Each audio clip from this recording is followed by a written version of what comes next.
Bonjour à tous, je m'appelle Marc Schneider, donc je suis chef de service en urologie au centre hospitalier de Colmar, donc en France.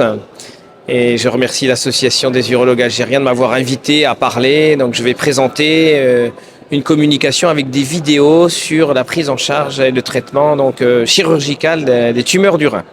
Donc il faut savoir que les tumeurs du rein, c'est pas exceptionnel, ça existe, mais simplement quand elles sont petites, on ne le sait pas.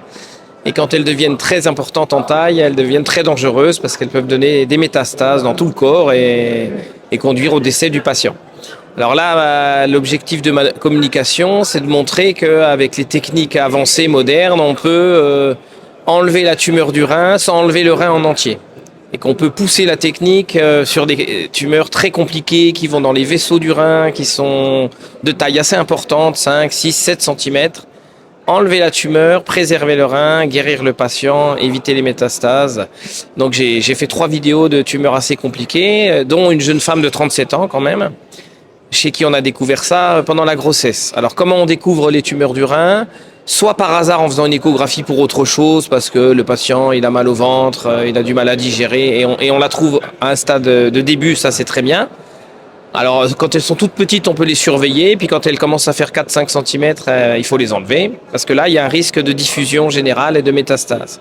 On peut les découvrir aussi quand elles sont de volume important, parce qu'il y a du sang dans les urines. Donc, quelqu'un qui se met à uriner du sang, un homme ou une femme, c'est pas normal.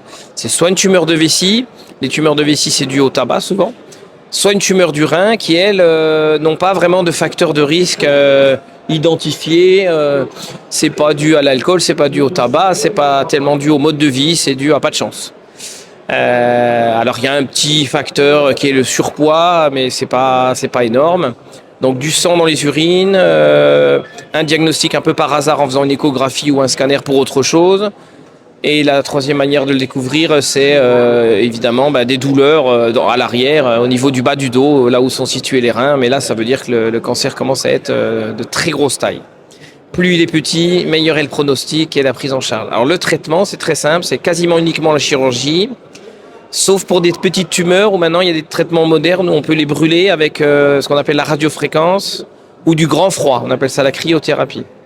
Donc au centre hospitalier de Colmar, on est à côté de Strasbourg pour situer. Donc au centre de l'Europe, on va dire, on a toutes les technologies, la robotique pour enlever la tumeur sans ouvrir le patient. Parce qu'avant, la technique classique, il faut carrément lui enlever une côte. C'est une grosse incision, c'est douloureux. Les gens restaient 5, 6, 7, 10 jours. Maintenant, on peut faire ça quasiment dans la journée.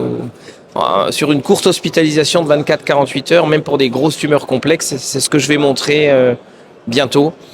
Et puis on est équipé aussi de radiologues qui sont capables de mettre du grand froid ou des ondes pour brûler les petites tumeurs chez des personnes âgées qu'on ne peut pas opérer. Donc voilà, on a tous les traitements possibles.